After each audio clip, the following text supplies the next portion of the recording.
Hey everyone, Ivy Lee Gaming here, and today we're playing Watcher of Realms. We have some patch notes that dropped here a little bit late, I guess the 10th, about what, 9 p.m. for me in Romania is when I noticed this. I don't think it happened before, just all of a sudden there was a red dot, and I was like, where did this come from? So we have official updates, which include a little bit more than what we realized was coming. I think there's some updates that I don't remember seeing, besides the obvious of Void Rift. So let's talk about it, and let's take a look at some of the characters that are getting buffed, and we'll compare to what their current build is, or their skills are, and what they're being changed to, because it's not so obvious at first. So first of all here, the server will go offline for a few— oh, wow. Whoa. The server will go offline for 10 hours? Wait, what? Holy crap. Okay, so August 14th at 11 a.m. I need to calculate this. So I had to look at this like 20 times to make sure I was correct. So I swear. So 11 a.m. UTC -8. Now let me just put in another easy time here. New York, let's just put that in the middle. So there's a little bit— this is the start of maintenance, guys. The start of maintenance for August 14th, which is Monday. That's a long time. So for those of you in the US, you're not going to be able to play at all on Monday. Unless you get it done before 3 p.m. if you're on the East Coast, or even earlier, West Coast, of course. That is a long update. Sorry, I was so in shock that I was like, wait, is that really how long it is? And is it really that start time? But luckily for me, it's not terrible. In Romania, I picked this, yeah, 10 p.m. in Romania. At least I have the whole day to play. I just definitely don't want to plan any extra streams or a collab at that time. But, whew, okay, let's continue. That is a 10-hour maintenance, and they're giving us 100 diamonds. Oh, come on. Okay, for a 10-hour maintenance, that's a really friggin' long time. The least they could do is give us like 500, or give us 1,000 diamonds. Give us a 10 pull of summons. Come on, man. Have to say, that is terrible for such a long maintenance. I've never seen a game be that greedy with a maintenance reward. Come on, at least learn from like Genshin Impact. They give all these special rewards when they announce their updates, and there's like 300 Primo Gems, and anyway, let's continue. So, step into the Void Portal as a thrilling new game of Void Rift unlocks. Unveil enigmatic stages and harness the might of new artifacts, embrace a realm of endless possibilities, and ascend to greater heights. So, Void Rift is going to be hard. I have heard this from the Forerunner server people that played before launch. It's going to be hard, and it's going to be like a smack back down to reality for most people's accounts that have not progressed really far in the game, which is good that it does require level 45, but I have a feeling that most accounts, even at level 45, are going to struggle. Hell, I might even struggle. I don't know. I'm a little bit worried, but guys, just be warned, this is going to be hard. But just because it's hard doesn't mean that's bad. We have to have something to work for. If all the content was super easy, you'd be bored too quickly. You gotta have something that you can't do that gives you a reason to improve your account. So don't be too frustrated if Void Rift is extremely difficult. So there is going to be 3 difficulty levels in Void Rift. Each can be unlocked by meeting specific requirements and clearing the previous level. Weekly selection every week. Commanders will have the opportunity to choose one unlocked difficulty level to play. Once the choice is made, it cannot be changed until the following week. Exploration and progress. Once your difficulty level is set, you can freely enter and exit the Void Rift of corresponding level throughout the week. Your exploration progress will be recorded during this time. Weekly reset every Monday at midnight for UTC -8. So 8 a.m. for UTC. The exploration progress is reset. I don't know why they just don't say UTC. Just don't worry about the -8. Don't make people extra calculate. Just put whatever the time is in UTC in general, because that's a little bit more universal for gaming. It just makes it easier. everyone can just figure out what their time is for UTC and not have to be like, okay, well, -8 and I'm 3 and that's 5 more and no. Anyway, commanders need to reselect their difficulty level to embark on new challenges in the Void Rift. Map exploration within the Void Rift, commanders can move across maps and trigger various events such as challenges and item discoveries. Challenging stages. Be aware that some stages in the Void Rift can inflict different curses, increasing the difficulty level for those encounters. I wonder if that has to do with why my bucket said having a Medan is going to come in handy for Void Rift. Alright, and 7, strategic lineup. Due to the significant difficulty of Void Rift, it's highly recommended for commanders to assemble a competitive and capable lineup for battles. Alright, now we have some stage adjustments. This is now getting off the topic of Void Rift. We have a ton of other updates here, so let's get to it. Added a sub-story level, including 8 stages to the campaign chapter 7. I had to count. My brain's lit up. My brain is not working, guys. I had to pop back on the computer for this, like, woo, last minute update, which I'm not sure if I'm posting the same day or the next morning, but we'll see. Alright, optimize the battlefield environments of certain stages in Gear Raid 3. Interesting. I'm really curious of what they're changing for Gear Raid 3. Added an option to skip the animation of onslaught battles in Tide. Oh, nice! That'd be great. Yeah, why not? Okay, because it is a little bit time consuming. Not bad, but alright. We have some adjustments to Azhor, and I did look at the before and after, and they're just worded completely different for like the basic attack. It looks like some parts of the basic attack are now part of the ultimate talent. It's honestly a little bit confusing to see how this is going to affect him, but it does make it clear that there's going to be extra damage scaling off his defense, which is nice that that's very clear here. And the Fortifying Sparks feels very similar. So let me just read through what Azhor is going to do. Let me know in the comments below how you think this will help or hurt him, but I'm assuming this is a little bit of a buff, but is it enough to make him exciting? I guess we'll have to test. So, basic attack deals 100, 105, 110, 115, 120% physical damage, depending on the skill up.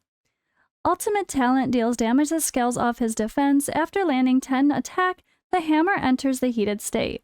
When the hammer is heated, Azhor has a 30% chance to stun the target for 1 second. That's the talent. Okay, the stun part is part of the talent that's shown at the top. Master Craftsman. Each attack increases defense by 1, or up to 2%. Up to 10 stacks. Not sure what the... Oh, so it scales with the extra damage here. And then gains an extra 10, 15, 20, 25% extra defense and damage when in the heated state. Okay. It definitely sounds like he might be able to pump out some more damage while also being a defensive defender at the same time, right? Defensive defender. When the ultimate is active, okay, Fortifying Sparks, the passive. When the ultimate is active, every strike will apply a buff to one random ally in range, based on the current status of the hammer. Normal state applies a shield equal to 100, 110, 110, 120, or 120 for the hero's defense. The heated state applies both the normal state buff and a 10, 10, 15, 15, or 20% damage increase. The heated state ends as the skill ends. Alright, so I'm pretty sure this might be what people are saying from Forerunner server when I first started, that Azhor got buffed on the Forerunner server. Is this the exact same buff that already happened on the Forerunner server? It just never happened on Global? Let me know in the comments below if that's the case for any of you Forerunner people, and let us know what we can expect. Does it make him any better or exciting? He's not terrible, he's just not exciting, right? That's about it. Alright, and then we also have some changes to Cyclone. He had the Isotera Order added as his faction. They also adjusted his basic attack to deal 100, 105, or 110 magic damage. His ultimate talent now gains 20% dodge. Wind Cage knocks back blocked enemies with 2 times strength. dealing 140 up to 200% damage and stunning them for 1.5 to 2 seconds. After dodge, this is Gal. The next attack deals 110 up to 200% damage, knocking back enemies with 2 times strength. His awakening is now unlocked. Oh, he didn't have awakenings before. Okay, so he's one of those. Which is really funny because I think it was a YouTube comment that said, oh, I've just been feeding all my Cyclones because he doesn't have awakenings. And I said, but awakenings will be added. See guys, don't crunch to your people that don't have awakenings yet. They will get added. All right, let's keep rolling here. Basic attack upgrades available for 2 more heroes. For King Har's Legendary Lord, added attack, each attack landed restores from 0 to 12 rage. Isolde, triggering slash restores 0, 5, or 8 rage. Ooh, I love Isolde already, so that's going to be great.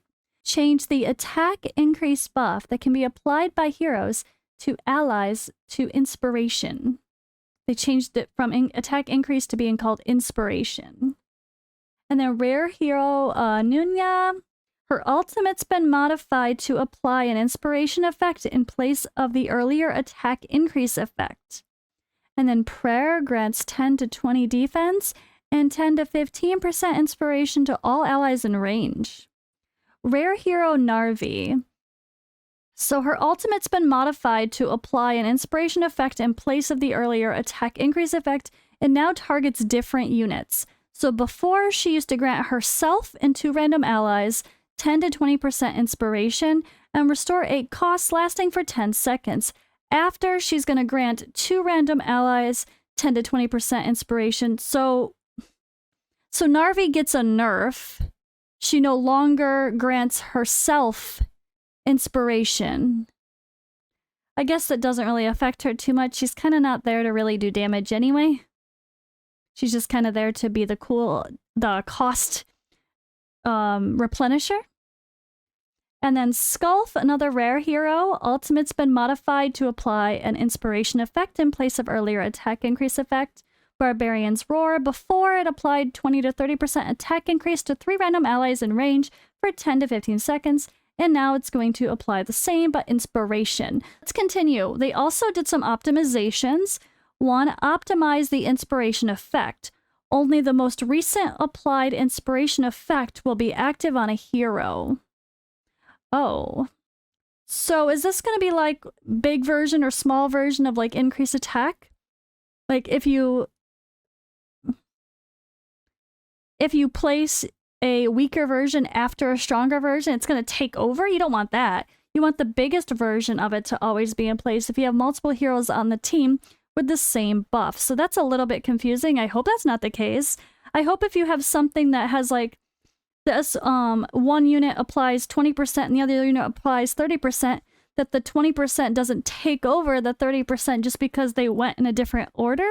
I hope that's not the case. That would be silly.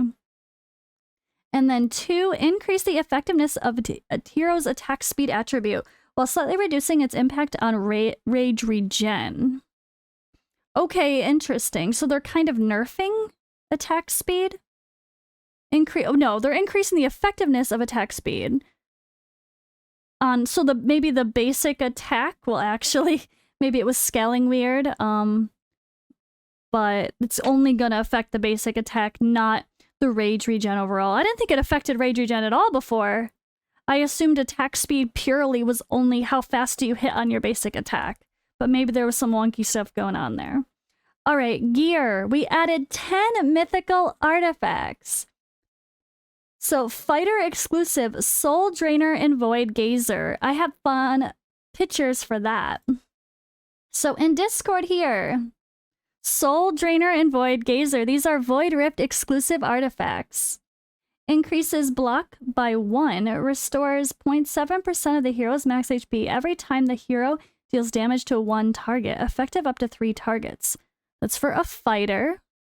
Also for a fighter, like it said, we have Void Gazer, which deals increased damage to enemies beyond 1 tile from the hero. For every 1 tile beyond the initial one, damage is increased by 3%. I think the rest of these Holy Radiance, let's see. Yep, Holy Radiance is a Defender one. After every 10% basic attack landed, deals AoE physical damage 1 time to 200% of damage multiplier to at most 5 targets and restores HP equal to 10% of damage dealt.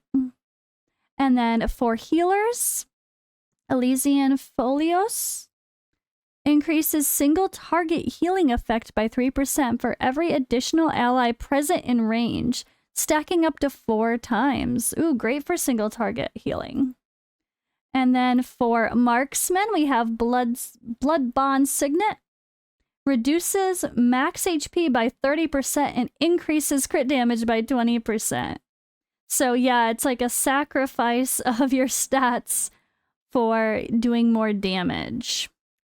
And then there is Soul Reaper Insignia. Increases damage by 5% after killing a target. Increases an additional damage of 5%, stacking up to 2 times. This effect lasts for 10 seconds. And I think that's it for the exclusive ones, so let's get back on the description. Yes, and then we're going to be having exclusive character ones, so we'll have to see what they do. For Aspen Dasomi. Who the fuck is Dasomi? Am I missing somebody? Oh man, no, I have to look them up. Someone that we don't have. That answers that question. We don't have Dasomi yet on the real server, so that's not exactly very exciting for us. This was a new unit that was just added on the Forerunner server, so I'm surprised they're even mentioning that exclusive artifact on the main server. Maybe that's an error. I don't think that was meant to be released. They're releasing the heroes artifact before the heroes have been in the game. I don't know about that. Anyway, Azhor is getting an exclusive artifact as well, so is Crotch. All right. And then increase the attack speed for amulets with it as a primary attribute. Okay. Increase the attack speed on amulets. Interesting.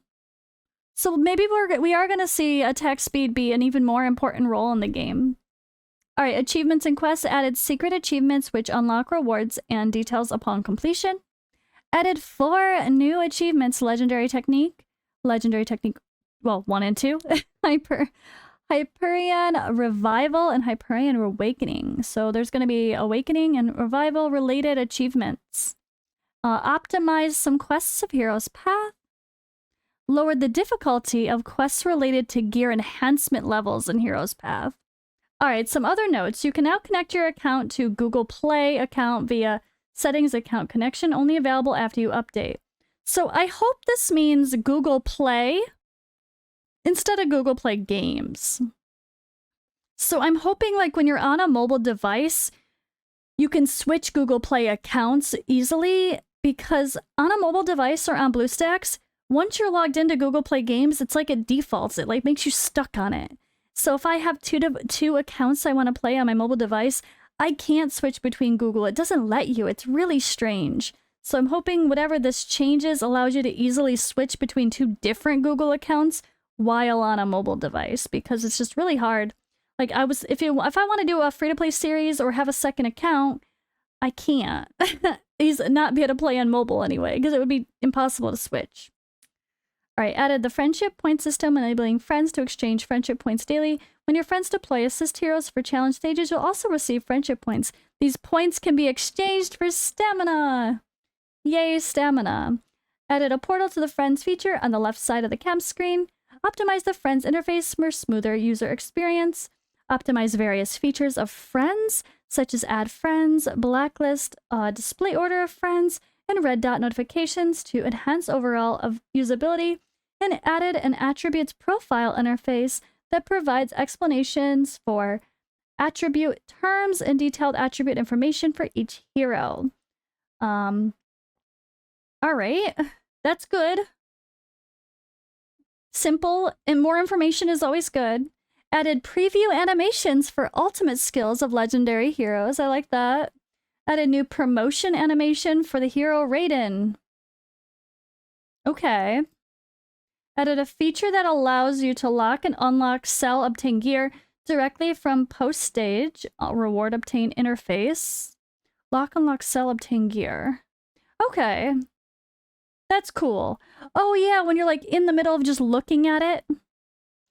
That's definitely nice. Improve the process of rating hero gameplay for a smoother user experience. Gameplay ratings are now displayed in descending order. You can now rate a hero more than once per day. Optimize the guild interface. Optimize the guild boss chest interface. Optimize the visuals of the event hall interface. And elevating the art quality and visual effect feel of the gallery interface, along with optimized layout.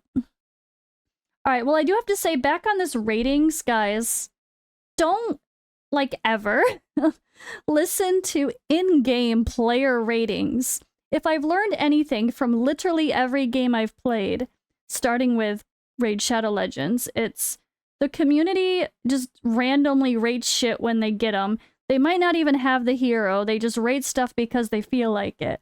Or they don't know how to build a hero, and they just throw on some random ratings because they think they suck, but really they just don't know what they're doing. Or the opposite. They have one legendary on their account, and they're so amazing compared to everybody else. So you think that they are the greatest hero in the world, so you give them 5 stars across the board. But guys, overall, player ratings are not normally something to judge by. Definitely try to ask experienced players, experienced content creators, whatever. Players and content creators both. I'm not just saying content creators.